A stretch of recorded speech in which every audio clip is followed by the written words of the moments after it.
नमस्ते बच्चों, आज हम देखेंगे उमंग भाग 1 इयत्ता 9वीं कक्षा का मीन्स 9वीं कक्षा का दूसरा पार्ट, वह आवाज़। क्या है लेसन का नाम? वह आवाज़। ठीक है बच्चों, तो इसके कवि है विष्णु प्रभाकर। कौन है कवि? विष्णु प्रभाकर। तो हम कवि परिचय पढ़ेंगे। ठीक है बच्चों, विष्णु प्रभाकर हिंदी के प्रतिष्ठित नाटककार व कहानीकार है। इनके अतिरिक्त उन्होंने जीवनी लघुकथा साहित्य में भी अपनी प्रतिभा का परिचय दिया है। इनकी पहली लघुकथा सार्थकता मुंशी प्रेमचंद द्वारा संस्थापित संपादित हंस पत्रिका में जनवरी 1939 के अंक में प्रकाशित हुई थी। इनके अब तक जीवन पराग, आपकी कृपा है और कौन जीता कौन हारा नामक 3 लघुकथा संग्रह प्रकाशित हो चुके हैं। इन तीनों ही संग्रहों में लघुकथाएं और बोध कथाएं दोनों साथ साथ रखी गई है। इनकी कहानियों में मनुष्य के बीच बनाई गई सीमाओं पर सहज व्यंग किया गया है। इनकी कुछ रचनाएं भावनात्मक धरातल पर आकार सांप्रदायिक भेदभाव के भुलाने की प्रेरणा देती है।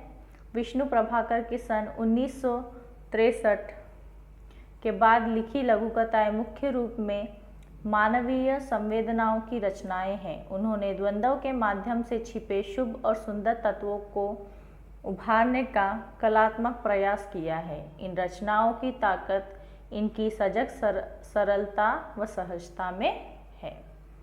ठीक है बच्चों, तो ये विष्णु प्रभाकर जो है वो क्या है? प्रतिष्ठित नाटककार है। कौन है? प्रतिष्ठित नाटककार है। इनका जन्म 1912 में हुआ है, जून 21। ठीक है, में से 21 जून 1912 में इनका जन्म हुआ है। ठीक है बच्चों, स्थान मीरानपुर गांव। कहाँ से है ये? मीरानपुर गांव से है। स्वभाव इनका सार्थकता, जीवन पराग, आपकी कृपा है, कौन जीता कौन हारा। ठीक है। भाषा शैली सजग सरलता व सहजता। कहानियों का मुख्य विषय, इन्होंने लिखे हुए कहानियों का मुख्य विषय है मनुष्य के बीच बनाई गई सीमाओं पर सहज व्यंग। ठीक है। भावनात्मक धरातल पर आकर सांप्रदायिक भेद भाव को भुलाने की प्रेरणा देने वाले। ठीक है। मानवीय संवेदनाओं का अधिक महत्व। ठीक है बच्चों, तो ये हो गया कवि परिचय। उसके बाद हम नीचे जाएंगे। प्रस्तावना प्रसंग। हर किसी के भीतर एक गीत सोता है जो उसी का प्रतीक्षामान होता है कि कोई उसे छू कर जगा दे, जमी परतें पिघला दे और एक धार बहा दे। अगेर। ठीक है बच्चों, तो ये हमको छोटी सी कुछ पोयम दी गई है 9 लाइन्स की, और उसके नीचे हमें कुछ क्वेश्चन दिए गए हैं जो क्वेश्चन का आंसर हमें लिखना है। ठीक है, तो हम लोग फर्स्ट ये देखेंगे क्या लिखा है। हर किसी के भीतर एक गीत सोता है, मीन्स हर किसी के अंदर क्या होता है? एक बात छिपी होती है, उनके अपने विचार होते हैं, है ना, जो प्रतीक्षामान होते हैं। मीन्स वो सिर्फ उनके तक ही सीमित रहते हैं, किसी और को नहीं पता चलता कि वो क्या सोच रहे हैं, कि कोई उसे छूकर जगा दे। वो चाहते हैं कि कोई तो भी आकर उन्हें छूकर जगा दे और उनके जो विचारों पे जमी परत है वो परत को हटा दे। ठीक है बच्चों,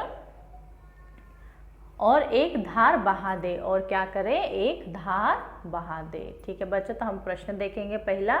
पहला प्रश्न दिया गया है, हर किसी के भीतर एक गीत सोता है का क्या अभिप्राय है, यानी इसका मतलब क्या है? तो हम देखेंगे, हर व्यक्ति के अंदर कुछ अव्यक्त भावनाएं रह जाती है, किसी का सहारा न मिलने पर वे ऐसे ही रह जाती है। ठीक है बच्चों, यानी किसी के मन में कुछ ऐसी भावनाएं रह जाती है कि वो किसी से कह नहीं सकते हैं, कोई सहारा न मिलने पर, यानी वो शेयर करने के लिए हमें कोई नहीं मिला तो वो भावनाएं हमेशा वैसे ही रह जाती है। ठीक है बच्चों, सबको अपने मन की बात सुननी चाहिए। इस बारे में आपका क्या विचार है ना? जब हम कोई बात करते हैं या गलत चीज़ करते हैं तो एक मन होता है जो कहता है कि ये तू गलत कर रहा है, और एक आवाज़ हमें आती है कि ये तू सही कर रहा है। तो हमें अपने मन की आवाज़ खुद ही सुनाई देती है, क्योंकि हम खुद से ही बात करते हैं। ठीक है, अगर हम लोग कुछ गलत कर रहे हैं तो हमारे मन में तरह तरह के विचार यानी उत्पन्न होते हैं कि हम ये सही कर रहे हैं या गलत कर रहे हैं। ठीक है, तो आपको इसके विचार लिखने हैं कि आपका मन क्या सोचता है। ठीक है, सबको आपकी अपनी मन की सुननी चाहिए, इसके बारे में आप क्या सोचते हैं आपको यहाँ पर लिखना है। हमारा मन हमें बुरे काम करने से कैसे रोकता है? क्या करता है? हमारा मन हमें बुरे काम करने से कैसे रोकता है? तो हम यहाँ पर लिख सकते हैं, अच्छाई और बुराई से संबंधित ज्ञान हर मन में होता है ना। अच्छाई और क्या अच्छा है क्या बुरा है, ये ज्ञान हमारे मन पहले ही होता है। मन बुरी अभिवृत्तियों को छोड़ने की प्रेरणा देकर अच्छाई की ओर सचेत करता है। ठीक है, जो हमारे मन से आवाज़ आती है वो कहती है कि ये बुरी चीज़ है, ये नहीं करनी चाहिए हमें, है ना, वो हमें सचेत करता है। तो इसी प्रकार हमें उस आवाज़ को सुनना चाहिए और बुरे काम नहीं करने चाहिए, बुरे काम के रास्ते पर से हमें वापस लौटना चाहिए। ठीक है बच्चों, इसके बाद हम लोग पेज नंबर 7 पर जाएंगे।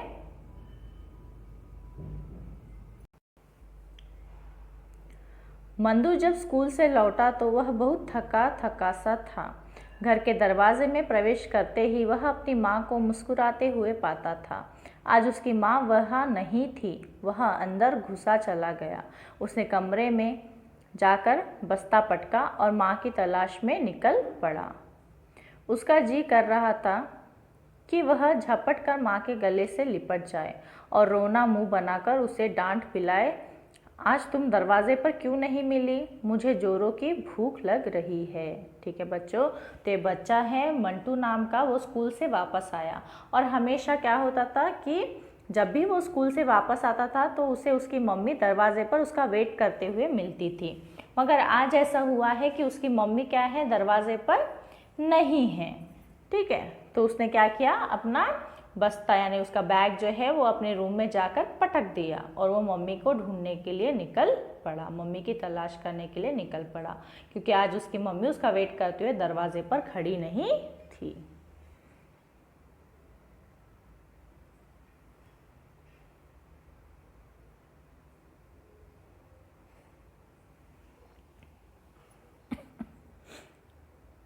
भूख की याद आते ही उसे लगा कि वह जैसे सचमुच ही भूखा है। रोज़ ऐसा होता था, स्कूल से आने पर माँ उसे खाने के लिए दे देती थी, लेकिन आज सब कुछ उलट पुलट हो गया। आखिर बात क्या है, माँ कहाँ गई? ठीक है, जैसे ही उसने सोचा कि भूख के बारे में, जैसे ही उसने सोचा कि हमेशा मम्मी आए बराबर क्या करती है, मुझे खाने के लिए दे देती है, तो जैसे ही उसने सोचा वैसे ही उसे भूख लगने लगी, है ना।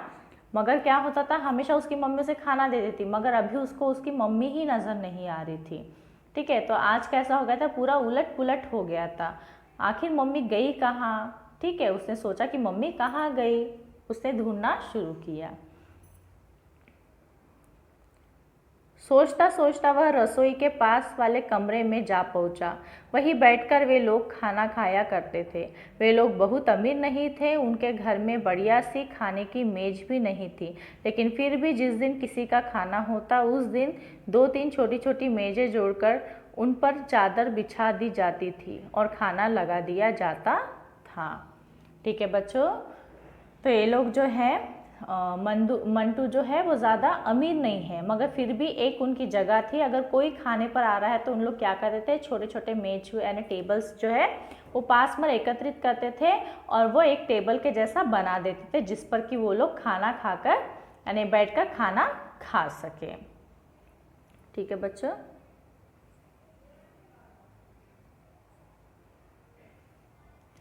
अचरज से मंटू ने देखा कि आज भी सब कुछ उसी तरह लगा हुआ है, ज़रूर कोई खाने पर आने वाला होगा, तब तो बड़ा अच्छा बढ़िया बढ़िया चीज़ें खाने को मिलेगी। यह सोचते सोचते उसकी निगाह मेज पर गई।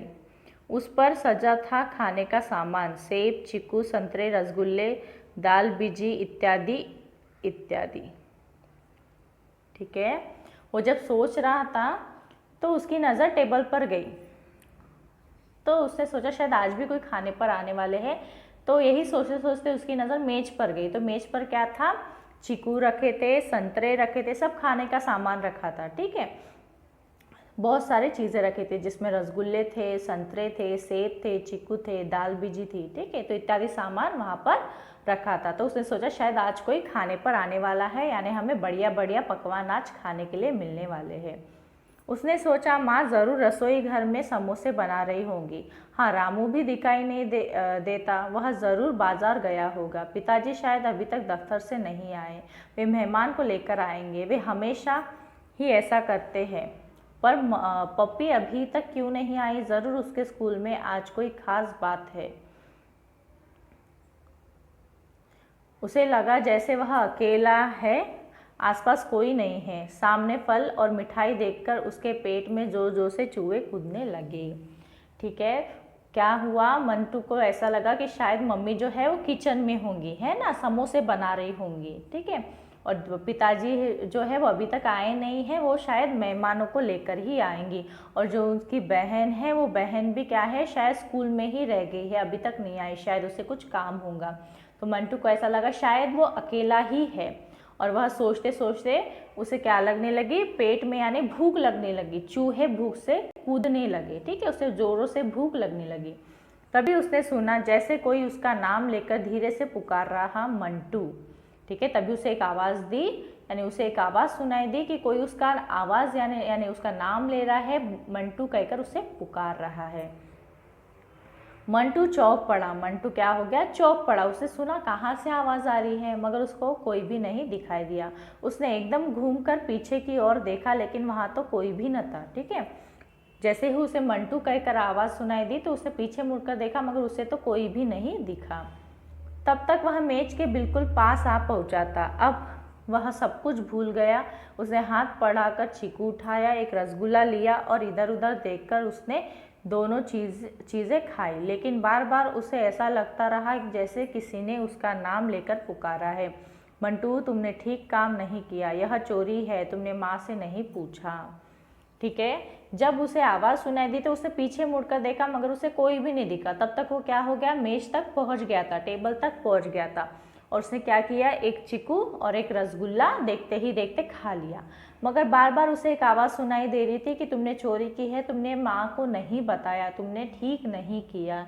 ऐसे बार बार उसे एक आवाज़ सुनाई दे रही थी, मगर वो जब देख रहा था तो उसे कुछ भी नहीं दिखाई दे रहा था। ठीक है बच्चों, इसके बाद हम लोग पेज नंबर 8 पर देखेंगे।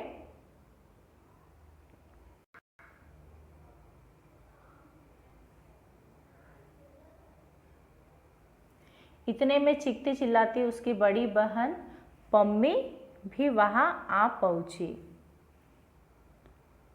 उसने तेजी से अपना बस्ता पटका और बोली, अरे मंटू भैया, जानते हो आज हमारे स्कूल में क्या हुआ? मंटू ने उसकी बात पर ध्यान नहीं दिया, वह अपने में खोया रहा। पम्मी ने यह देखकर पूछा, अरे मंटू भैया, तुम ऐसे उदास क्यों बैठे हो? मम्मी कहाँ है?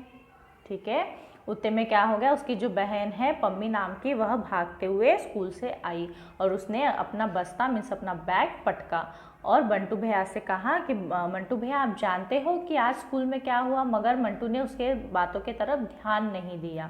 ठीक है, फिर कुछ सोचकर पम्मी ने ही कहा कि क्या हुआ मंटू भैया, आप इतने उदास क्यों बैठे हो और मम्मी कहाँ पर है? ठीक है, मंटू तल्खी से बोला, मैंने मम्मी को नहीं देखा।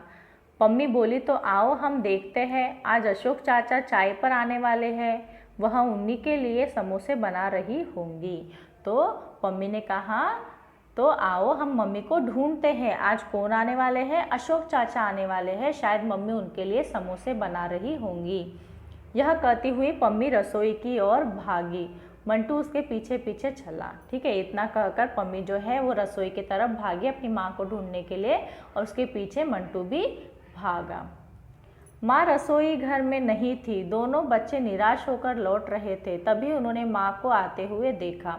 वह मुस्कुराई और बोली, मुझे ज़रा देर हो गई, आज तुम्हारे अशोक चाचा आ रहे हैं, उनको हमारे मोहल्ले की बर्फ़ी बहुत अच्छी लगती है, वही लेने गई। अच्छा आओ, कपड़े बदलो, हाथ मुँह धो, मैं तुम्हारा नाश्ता तैयार करती हूँ।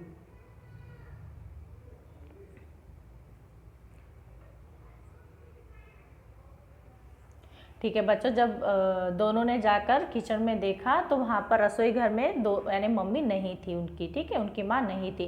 तो दोनों हताश होकर निराश होकर वापस लौट रहे थे, तभी उन्होंने मम्मी को, उनकी माँ को आते हुए देखा। उनकी माँ ने कहा कि बच्चों आज मुझे देरी हो गई, क्योंकि आज अशोक यानी चाचा आने वाले हैं ना, तो उनको अपने मोहल्ले की बर्फ़ी बहुत पसंद है, वही लाने के लिए मैं गई थी, उसी से क्या हो गया, मुझे थोड़ा लेट हो गया। ठीक है, आओ तुम अपने कपड़े बदलो, हाथ मुँह धो, मैं तुम्हारे लिए नाश्ता लगा देती हूँ। दोनों बच्चे तैयार होने के लिए चले गए। पम्मी जोर जोर से कहानी पर कहानी सुनाती रही, लेकिन मंटू बराबर कुछ सोचता रहा। क्या हुआ, दोनों बच्चे जो है वो अपने कपड़े बदलने के लिए गए और पम्मी जो है मंटू को कहानी पर कहानी यानी जो भी चीज़ें हुई वो बताते गई, मगर मंटू उसकी एक भी बात नहीं सुन रहा था। वो कुछ अपने ही यानी बारे में सोचते हुए खड़ा था, बराबर कहीं खोया रहा। वो क्या कहा, यानी कहीं तो भी खोया रहा, कुछ तो भी सोचते रहा। उसने अपने कपड़े बजाय घुंटी पर टांगने के एक कोने में फेंक दिए। उसने अपने कपड़े टंगाने की बजाय एक यानी नीचे फेंक दिए, घुंटी पर टांगने के बजाय नीचे फेंक दिए। हाथ मुंह धोते समय 2 बार लोटा उसके हाथ से छूट गया। जब हाथ मुंह धो रहा था तो 2 बार हाथ मुंह धोते धोते उसका लोटा जो है हाथ में से 2 बार फिसल गया। यहाँ तक कि चाचा के आने पर भी उसकी उदासी दूर नहीं हुई। यहाँ तक कि जब उसके चाचा आए तभी भी उसकी जो उदासी है वो दूर नहीं हुई। ठीक है, यानी वो उदासी रहा, यानी उसको खुशी नहीं हुई कि उन लोग आए तो भी उसे खुशी नहीं हुई।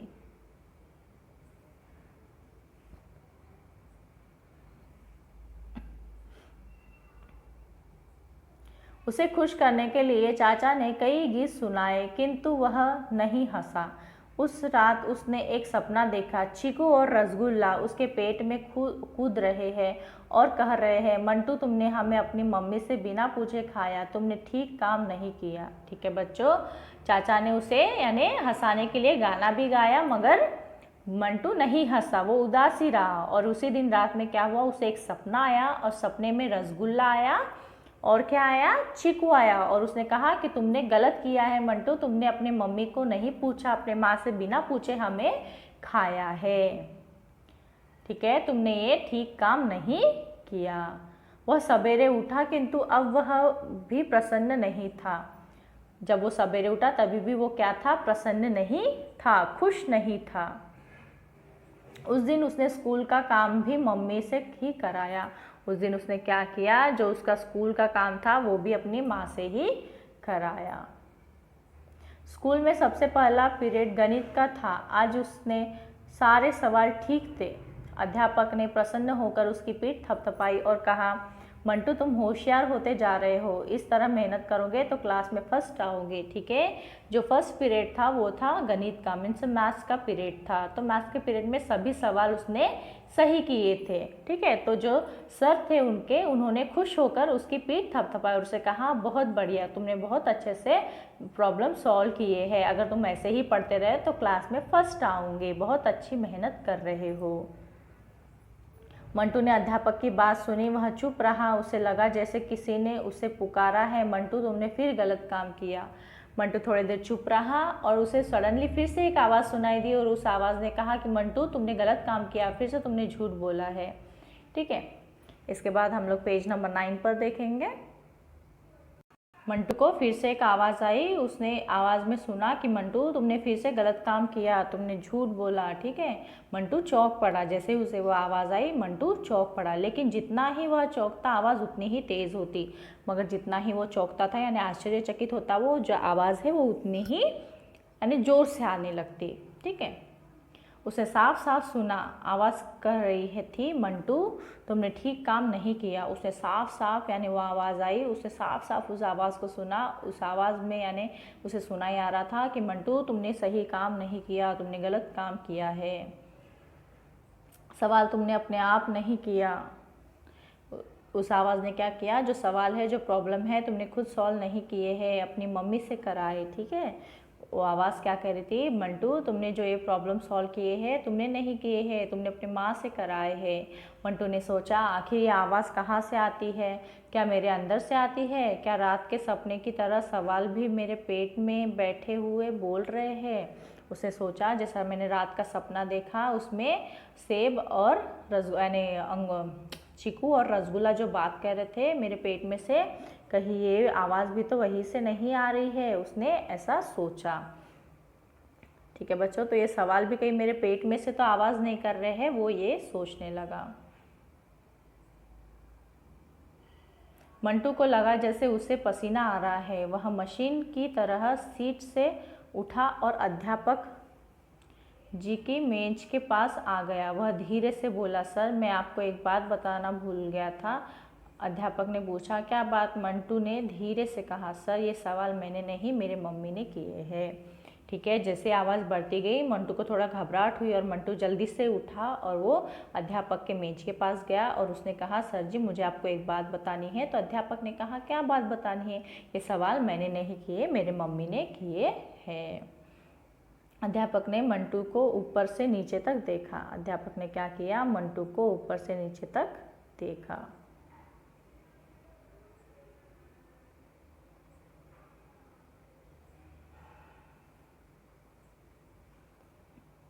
अध्यापक ने मंटू को ऊपर से नीचे देखा, फिर उसकी आंखों में झांका और मुस्कुराकर बोले, तो क्या हुआ? आज तुमने अपने मम्मी से पूछकर किए हैं तो कल अपने आप कर लोगे। मुझे खुशी है कि तुमने सच बात बता दी। उन्होंने कहा, तो क्या हुआ? तुमने तुम्हारे मम्मी से पूछकर किए तो मुझे खुशी है, एटलीस्ट तुमने बताया तो कि ये सवाल तुम्हारे मम्मी से तुमने पूछकर किए हैं।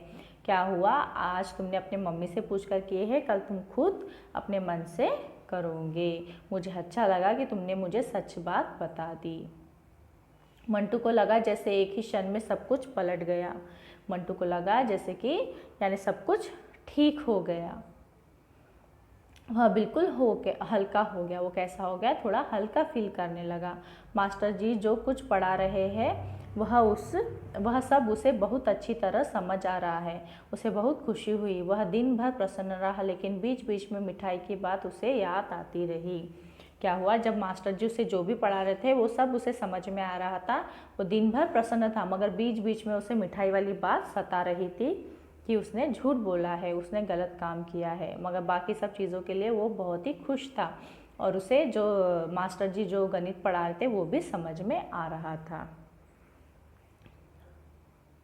छुट्टी मिलने पर वह सदा की तरह भागता हुआ घर आया। देखा माँ दरवाजे पर खड़ी मुस्कुरा रही है।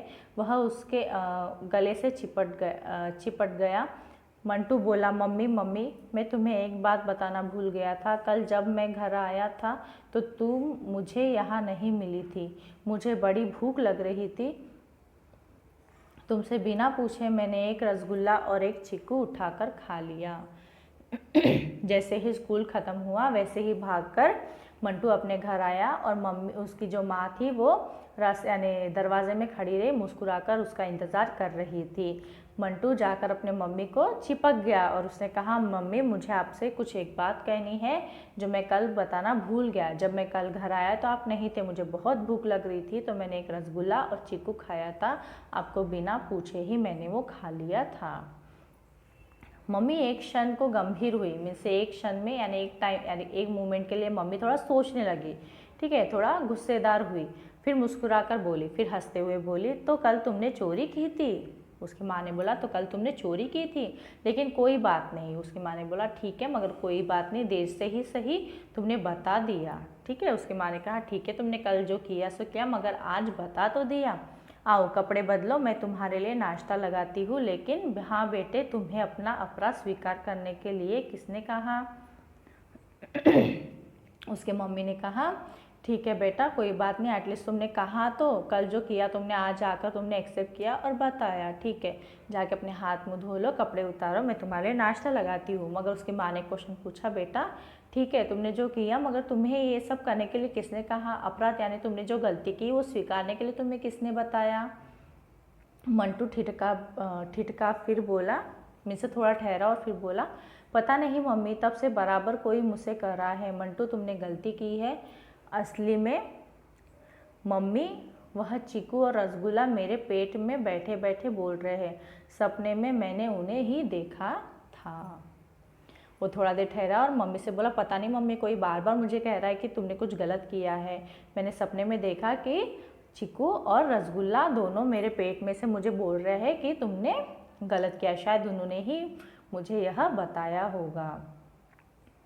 मम्मी का चेहरा खिल उठा। वह बोली, मंटू, यह तुम्हारी अपनी ही आवाज़ है। जब कोई बुरा काम करता है तो वह आवाज़ तुरंत उसे चेता देती है। उसकी मम्मी खुश हुई और उसने कहा कि बेटा, ये तुम्हारी ही आवाज़ है, तुम्हारे मन की आवाज़ है। अगर कभी भी कोई गलत यानी काम करता है तो उसका मन उसे चेता देता है कि तुम गलत कर रहे हो, यह आवाज़ तुम्हारे मन की ही है। मंटू बोला, मम्मी, मैंने अध्यापक से भी कह दिया था कि आज ये सवाल मेरे मम्मी ने किए हैं, मैंने नहीं। वे बहुत खुश हुए। यह सुनते ही दोनों हाथ आगे बढ़ाकर मम्मी ने मंटू को अपनी छाती से भर लिया। फिर उसके गालों को बार बार चूमती हुई बोली, तुम बहुत अच्छे हो, बहुत ही भोले और सच्चे हो। ठीक है बच्चों, तो उसने कहा, मंटू ने अपनी माँ से कह दिया कि मम्मी, आज मैंने यानी जो मास्टर है उनको भी कह दिया, मास्टर जी से भी कह दिया कि जो सवाल है मेरी मम्मी ने सॉल्व किए हैं, मैंने नहीं। ठीक है, और मास्टर जी ने इसके लिए मेरी बहुत ही ज़्यादा तारीफ़ भी की और मुझे बहुत अच्छे से समझाया। यह सब सुनकर उसकी मम्मी को बहुत खुशी हुई और उसके मम्मी ने क्या किया, उसे गले से लगा लिया। ठीक है बच्चों, तो हम लोग भी अगर कोई गलत काम करते हैं तो हमारा मन हमें आवाज़ देता है ना, अंतर से एक आवाज़ आती है कि ये काम गलत है। तो आपको भी उस आवाज़ को सुनना है और गलत काम नहीं करने हैं। ठीक है बच्चों, बहुत ही अच्छा लेसन है। मैं आशा करती हूँ आपको समझ में आ गया होगा। बहुत ही सिंपल और बहुत ही अच्छा यानी इसमें हमें बता दिया है, बहुत ही अच्छा उद्देश्य दिया गया है। ठीक है बच्चों, थैंक यू।